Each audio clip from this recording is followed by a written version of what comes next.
Hi, this is Kim Speedy from 10 Sigma. Welcome to episode 71 of Transition Tuesday.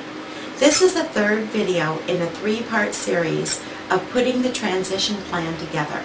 Right now I'm going to switch over to a short slide presentation to share some information.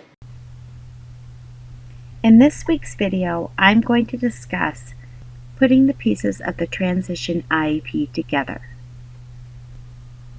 Let's start with a general overview of the process to developing a Transition IEP.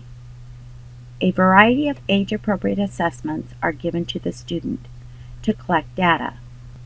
The data from the assessments are used for the student to identify measurable and meaningful postsecondary goals, and to write the student's present level of academic achievement and functional performance.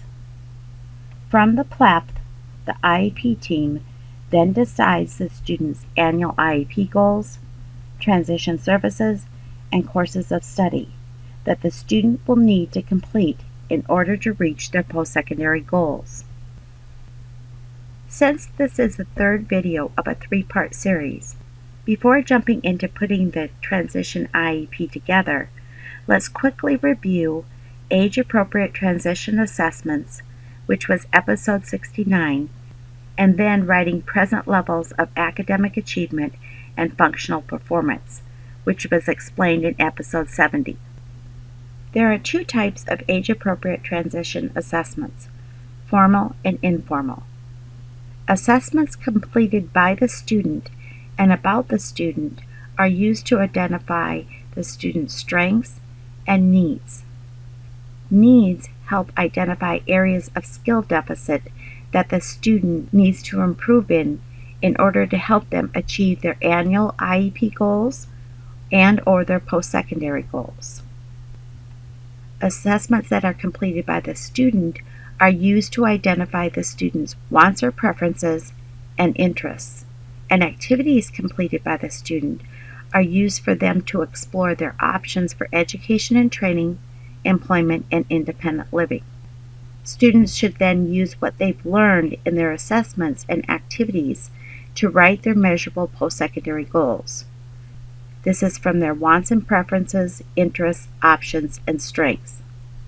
Of course, for students who are unable to communicate their wants, interests, strengths, and needs, parents and members of the IEP team will need to provide input. To review what is needed in the present levels of academic and functional performance, the PLAAFP statement needs to accurately describe the effect of the student's disability on their academic achievement and functional performance. It needs to include current data from age-appropriate assessments. The PLAAFP needs to be written in objective and measurable terms. It needs to include parent input and student input. It needs to have a direct relationship to all other IEP components, and it needs to address how the student's disability affects their involvement and progress in the general education curriculum. Now that we've reviewed age-appropriate assessments and what is in a comprehensive present level of academic achievement and functional performance, let's talk about the components of the Transition IEP and how to put it all together. The actual Transition IEP document includes measurable post-secondary goals for employment, training and education, and independent living if appropriate. A statement of needed transition services and activities. These are to help the student reach their post-secondary goals. A course of study, which means general education courses that will help the student reach their post-secondary goals. Annual IEP goals. These are critical current needs that will help the student, again, to reach their post-secondary goals. And agency linkages, to help provide needed services, transition age to adult. These components are in addition to others found in non-transition IEPs, meaning up until the student turns transition age, these components are not in the student's IEP, except for the annual IEP goals. Information for each component should be found in the PLAAFP statement. So now let's go back to our example student Dorian from episode 70 to discuss what parts of his PLAAFP were used to determine his postsecondary goals, annual goals, transition services or activities, and courses of study. In this section of Dorian's present level, it says, Dorian is well liked by his peers. He is greeted in the halls, and peers often volunteer to tutor or assist him. Dorian volunteers in the library 2 times a week, helping with shelving books. When asked, he says he likes this job, and according to a work preferences inventory, he wants to do something similar after high school. He would like to take college classes in library science. From this part of the present level, 2 post-secondary goals were identified by the student. The first one for training and education is, after receiving his diploma, Dorian will enroll part-time in a library science program at the community college. His employment post-secondary goal is, after receiving his diploma, Dorian will work part-time in the city library. Also, a transition service was identified to visit a community college. Dorian's family will schedule a visit to the community college so Dorian can learn about support services available to him in that setting. And the last thing that was identified was a course that he'll be taking when he is in 10th grade, which is work experience. The next paragraph reads, District testing shows Dorian's reading, decoding, and math computation skills are above grade level. Dorian participates in the general education curriculum for all core subject areas. He can decode high school level text, but has difficulty with comprehension. On average, given a 5-paragraph passage, he can correctly answer 1 or 2 out of 10 comprehension questions. When asked to read aloud and prompted to attend to the punctuation, his comprehension increases slightly to 30 or 40%. This part of the present level shows English as a course that Dorian needs to take, and also an annual IEP goal of reading comprehension. By the annual IEP date, Dorian will improve his grade level reading comprehension skills to correctly answering 4 out of 5 questions in 4 out of 5 opportunities. The next paragraph reads, Dorian's IEP team also completed a TRACS transition survey to help develop annual transition goals, needed services, and activities for Dorian.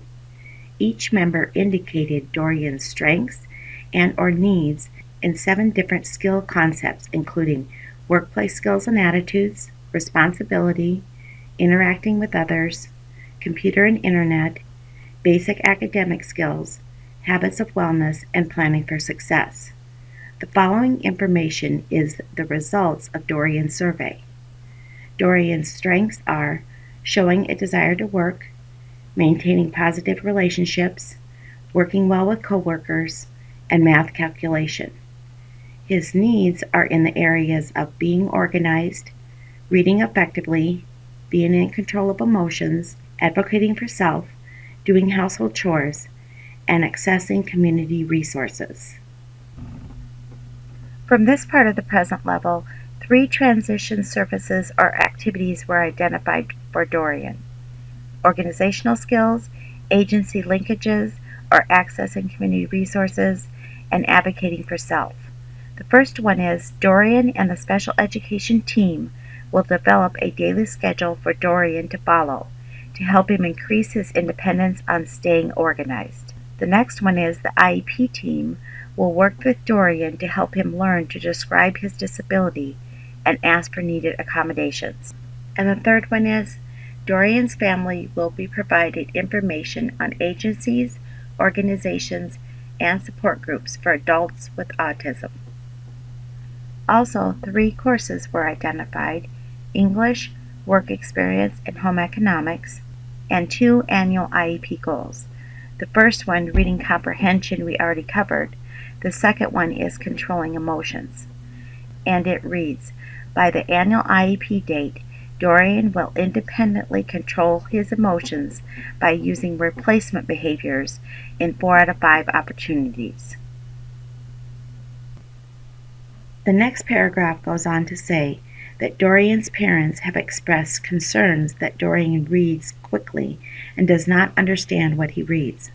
They are also concerned about his social interactions in unfamiliar settings and report when Dorian is anxious in these settings, he will engage in self-stimulating behaviors by rocking back and forth or flapping his hands. They plan on having Dorian work with a private behavior therapist this summer. For now, his parents anticipate he will live at home after high school to continue working on performing household tasks independently. They would like to see him take a home economics class next school year. This part of Dorian's present level identifies his independent living post-secondary goal of after receiving his diploma, Dorian will live with his family while attending school. It also identifies 2 transition services, individualized social skills instruction and sensory toys. The special education team will provide Dorian with individualized social skills instruction, specifically for work and academic settings. And the special education team will provide Dorian with sensory toys to help him control his repetitive behaviors. The courses it identifies is home economics and English, and the annual goals again of reading comprehension and controlling emotions. Dorian has difficulty with time management and keeping material organized without external supports. To help him stay organized, Dorian uses an assignment notebook, graphic organizers, and keeps all materials in his individual classrooms. Dorian needs daily support from staff to make sure these materials are kept up to date. Dorian's teachers work with peer mentors who sit next to him so they can provide him with natural supports for academic, social, organizational skills, and for following along with classroom activities. This helps him remain on task, organized, and focused on classroom discussion.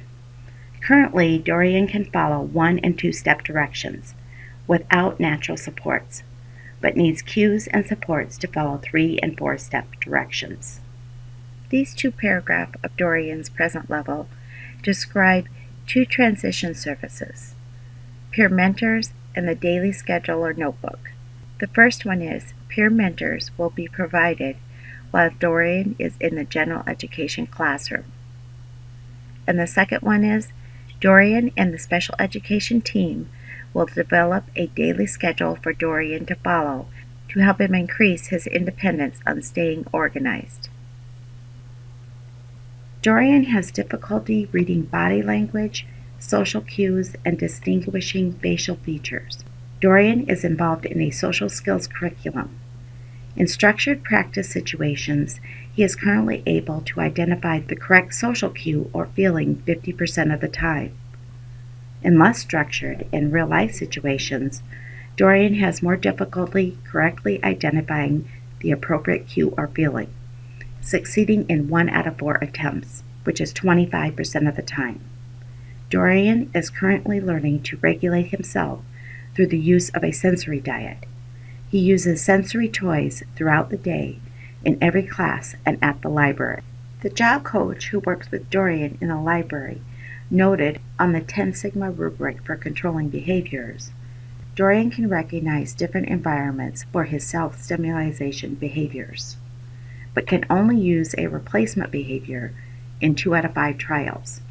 Dorian will accept cues from staff to replace behaviors.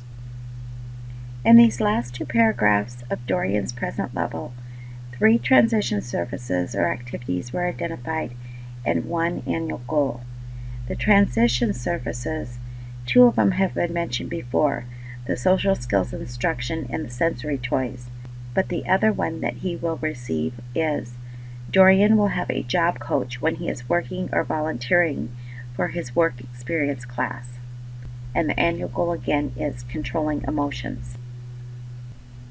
To summarize and put everything on one screen, you can see from the age-appropriate assessments that were given to Dorian and his present levels of academic achievement and functional performance, we have 3 measurable post-secondary goals, 2 annual IEP goals, 9 transition services, and his course of study.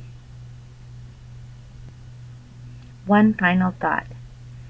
When developing transition IEPs, keep in mind, from beginning to end, what the student will do after leaving high school. In other words, what are their measurable postsecondary goals? And then what steps does the student need to take in order to reach those goals? For today's bonus, I'll be sending you links to information and resources on developing transition IEPs. Thank you for watching the video. I hope you use this information to connect the pieces of the transition plan. Be sure to check your email for the bonus we just sent over. If this is the first time you've ever seen an episode of Transition Tuesday, click the link below to receive the bonus. Be sure to like and share the video and leave a comment or suggestion for a future episode of Transition Tuesday. Have a great week. See you next Tuesday.